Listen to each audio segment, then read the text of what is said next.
Hello friends, welcome to the Exams Made Simple. So we are back with the PIB and AIR news for 22nd February. और सबसे पहले questions देख लेते हैं. So first question is who are Dnyaneshwar, Eknath and Tukaram. Okay, second question is who wrote Tamil poetry book Thiruvachakam. Third question is name the countries with which India conducts these exercises. तो अलग अलग countries के साथ ये exercise joint military exercise conduct करता है India. तो आपको बताना है कौन सी कंट्री के साथ में होती है. Nomadic elephant, table top, blue flag and eastern bridge. Okay, fourth question is who has launch the national monsoon mission. तो इंडिया में ही लॉन्च किया गया है. तो किस डिपार्टमेंट, कौन से ऑर्गेनाइजेशन द्वारा इसको लॉन्च किया गया है, और आप ब्रीफली बता भी सकते हो कि ये मिशन क्या है. Okay, and fifth question is on geological time scale what is being called as beginning of Meghalayan age. तो एक कहा जा रहा है कि होलोसीन में ही मेघालयन एज स्टार्ट हुई है. तो उसको कब से माना जा रहा है कि कब से स्टार्ट हुई है. Okay, so please answer the questions. और न्यूज़ देख लेते हैं. तो first is about the smart India hackathon 2019. तो ये किया जा रहा है और it is a unique initiative to identify new and disruptive digital technology innovations for solving the challenges faced by our country. तो जो चैलेंजेस फेस किए जाते हैं उनको डिजिटल टेक्नोलॉजी से उनके सोल्यूशंस निकालने के लिए ये हैकाथॉन किया जाता है ऑर्गेनाइज. और it is a non stop digital product development competition where problems are posed to technology students for innovative solutions. ठीक है, तो कंटिन्यूस मतलब ये रहता है डिजिटल प्रोडक्ट आपको डेवलप करना होता है, इसी चीज़ का ये कंपटीशन होता है.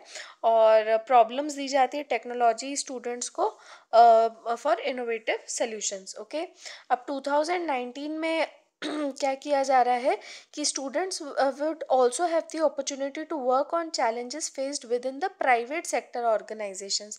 तो प्राइवेट सेक्टर में भी क्या चैलेंजेस होते हैं उनको उनके ऊपर भी वर्क करने की अपॉर्चुनिटी स्टूडेंट्स को मिलेगी, और उसके ऊपर वो वर्ल्ड क्लास सोल्यूशंस क्रिएट कर सकते हैं for some of the top companies in the world. तो प्राइवेट सेक्टर को काफ़ी ज़्यादा हेल्प मिलेगी बेस्ट माइंड्स को हायर करने में.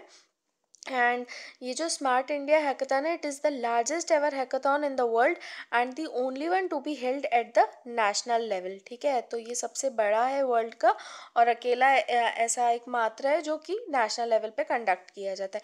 इसके पहले स्मार्ट इंडिया हैकाथॉन के 2 और एडिशंस कंप्लीट हुए हैं 2017 और 2018 में, और ये काफ़ी ज़्यादा सक्सेसफुल थे इनोवेशन और out of the box thinking create करने में, और ख़ासकर इंजीनियरिंग स्टूडेंट्स को इसमें किया गया था. अच्छा, और इस बार जो 2019 है इसमें मतलब दो दो एरियाज़ रहेंगे स्टूडेंट्स के लिए. तो दो कंपटीशन 2 लेवल्स पे रहेगा, एक तो सॉफ्टवेयर डेवलपमेंट के लिए और वैसा ही हार्डवेयर डेवलपमेंट के लिए. ओके, तो सोल्यूशंस आप दोनों में प्रोवाइड कर सकते हो. Now, super efficient air conditioning program launched by EESL. Okay, तो EESL क्या है? It is energy efficiency services limited, और ये एनर्जी सेविंग कंपनी है और जॉइंट वेंचर है 4 नेशनल पब्लिक सेक्टर एंटरप्राइजेस का under the ministry of power. Okay, तो इसने ये लॉन्च किया है super efficient air conditioning programme for residential and institutional consumers in the BSES area. ये दिल्ली में ही आता है ये एरिया. तो वहाँ के लिए super efficient air conditioning programme को लॉन्च किया है इसने. EESL याद रखना एनर्जी सेविंग कंपनी है और 4 नेशनल पब्लिक सेक्टर एंटरप्राइजेस का जॉइंट वेंचर और मिनिस्ट्री ऑफ पावर के अंडर है. Okay, and it is world's largest public energy saving company, और ये बनी कब थी? 2009 में बनी थी EESL. ओके, और इसने पहले भी कई सारे मतलब इनिशिएटिव्स लॉन्च किए हैं. तो अब ये जो प्रोग्राम है सुपर एफिशिएंट एयर कंडीशनिंग का, it directly addresses the prospect of the nearly 4-fold increase in energy consumption from buildings and cooling appliances in India by 2032. तो ये माना जा रहा है कि 2032 तक जो कूलिंग अप्लायंसेस और जो बिल्डिंग्स है उनमें जो एनर्जी कंज्यूम की जाती है वो 4 टाइम्स हो जाएगी. ओके, तो इससे डील करने के लिए super efficient air conditioning programme programme है।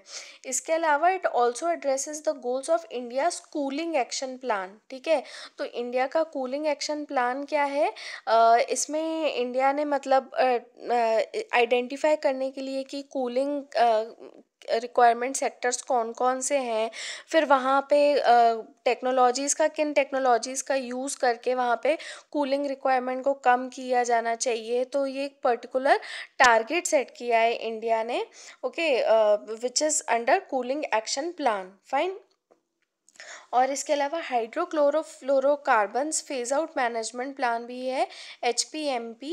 तो इसके गोल्स को भी ये प्रोग्राम एड्रेस करेगा। HPMP जो है it is on the lines of जो मॉन्ट्रियल प्रोटोकॉल था। मॉन्ट्रियल प्रोटोकॉल किस चीज़ के लिए था, फॉर ओजोन डिप्लीटिंग सब्सटेंसेस, उनको फेज आउट करने के लिए था।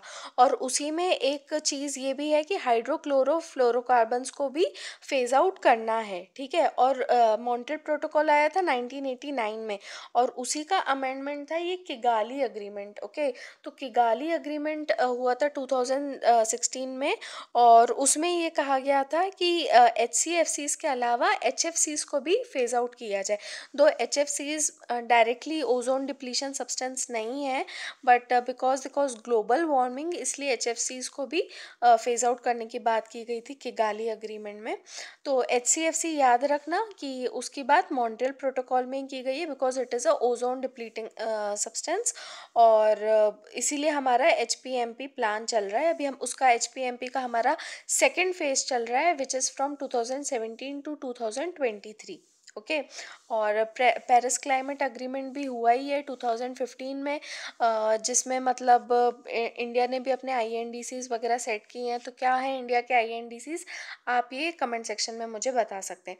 तो इन सारे टारगेट्स को, इन सारे जो यहाँ पे गोल्स हैं, उनको अचीव करने में ये programme super efficient air conditioning programme काफ़ी ज़्यादा हेल्पफुल रहेगा।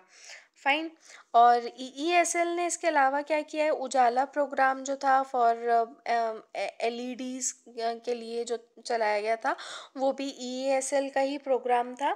और अब उसने अपनी एक ई-कॉमर्स वेबसाइट भी लॉन्च की है, that is EESLmart.in, okay, through which customers can purchase the super efficient air conditioners. Okay, और इसके अलावा उजाला प्रोग्राम के LED बल्ब्स वगैरह भी यहाँ पे अवेलेबल होंगे। अब जो EESL का इस प्रोग्राम में इन्वेस्टमेंट है, it is partially supported by a grant from the global environment facility, GEF। ये काफ़ी इंपॉर्टेंट है, इसलिए इसको यहाँ पे इंक्लूड किया है।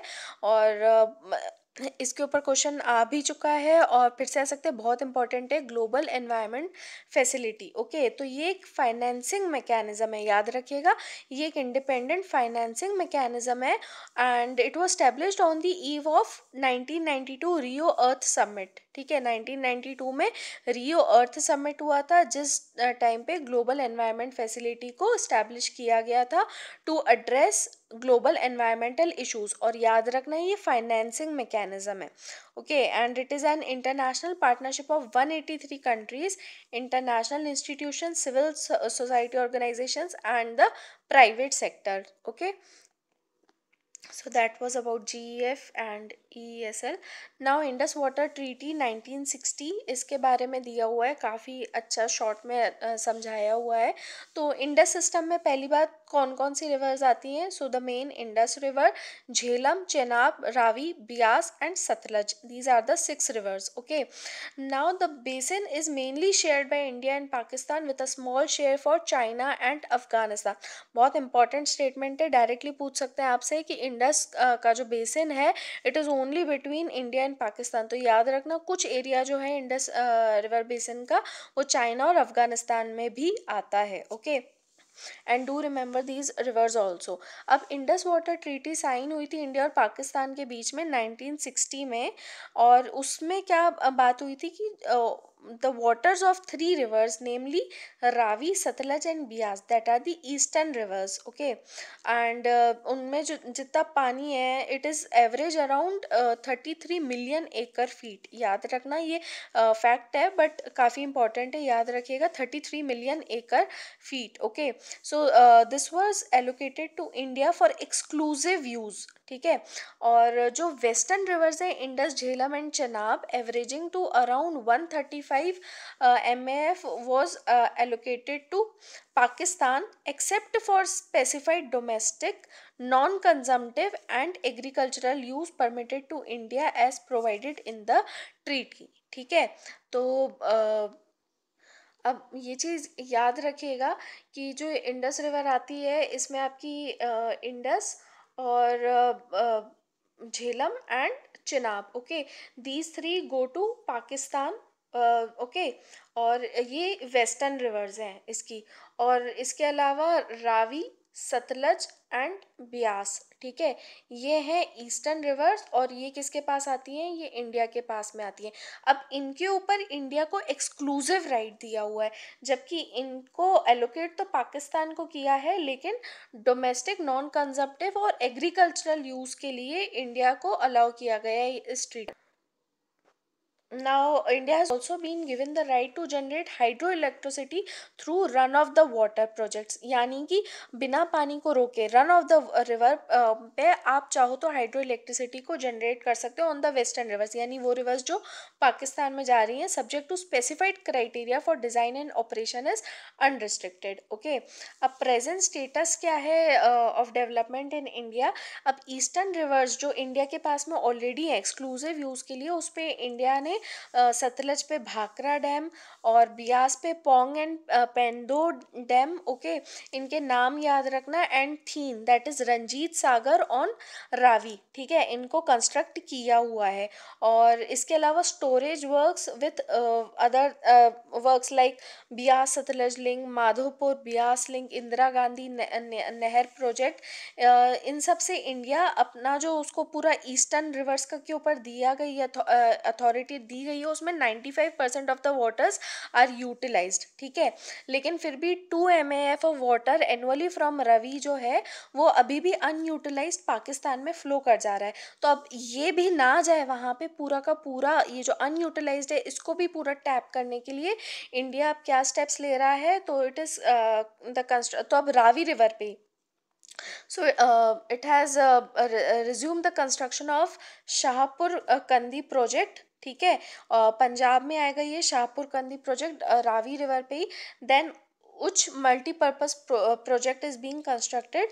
तो इस प्रोजेक्ट से एक स्टोरेज क्रिएट किया जा रहा है ऑन रिवर उज। अब उज रिवर याद करना कि ये रावी की ट्रिब्यूटरी है, और ये multipurpose project is for irrigation and power generation in India itself, okay. और इसके अलावा सेकंड रावी ब्यास लिंक भी बनाई जा रही है उज के बिलो में ही, ठीक है। तो थीन डैम के बाद में भी जो पानी फ्लो कर जा रहा था उसको रोकने के लिए लिंक बनाई जा रही है।